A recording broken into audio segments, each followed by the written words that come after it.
Scusami, cosa? Fammi una cortesia, Cosa devo fare? me ne vado che compie gli anni e voi a busta sto maledetto, mi non voglio tirare fuori schei.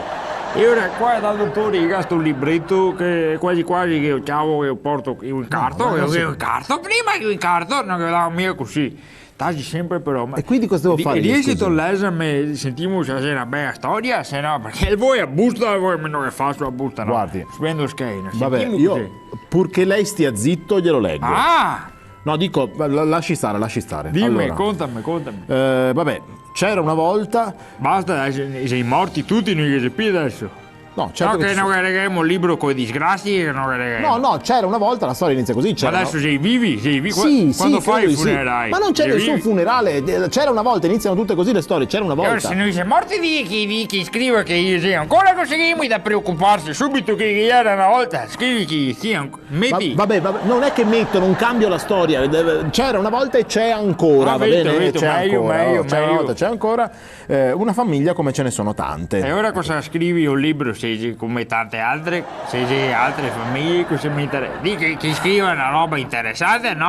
Per cortesia, se vuole che gliela leggo la storia, gliela leggo, però deve stare in silenzio. Segua la storia cortesemente. Dimmi. Allora, diceva, i genitori lavoravano, i bambini andavano a scuola, tutto sembrava andare per il verso giusto. Ma un giorno... adesso attaccherai scarogne? Ma quando che su una storia scrive ma tacca e disgrazia, sono sicuro che stacca qualche disgrazia. Sentiamo che non creiamo ma un libro giorno la vecchia automobile si ruppe. Che spacca la macchina sbiebeti. No, vabbè, succede, insomma. Allora, ecco, infatti diceva, vede, era una macchina a cui la famiglia era sì affezionata da molti anni, ma che ormai da un po' di tempo stava accusando i segni del tempo.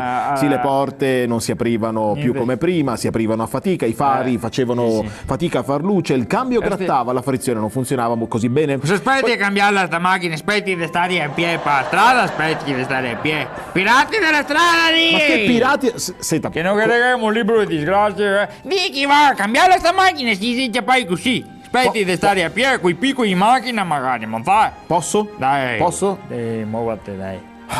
Purtroppo non avevano risparmi. Risparmi. Ma ora mi fa venire anche nervosa. Come si fanno a avere risparmi? È verità, che dopo dice che sia crisi.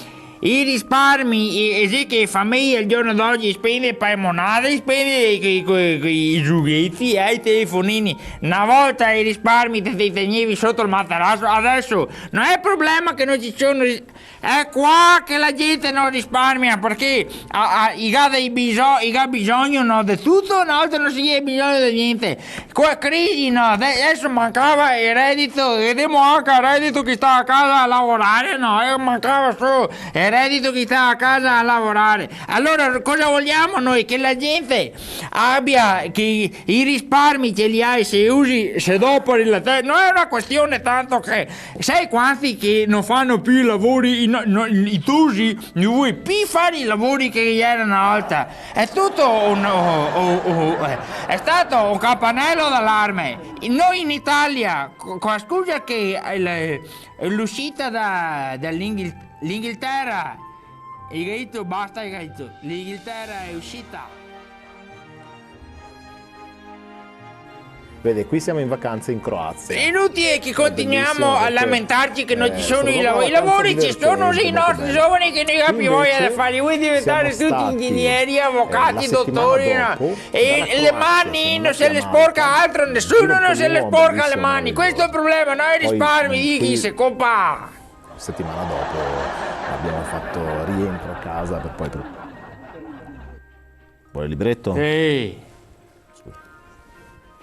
E faccio a busta, ho deciso che faccio a busta. Libretti, tanto mi legge neanche altri libretti. Perché quanti anni ha? 37. 10 euro mi cavo.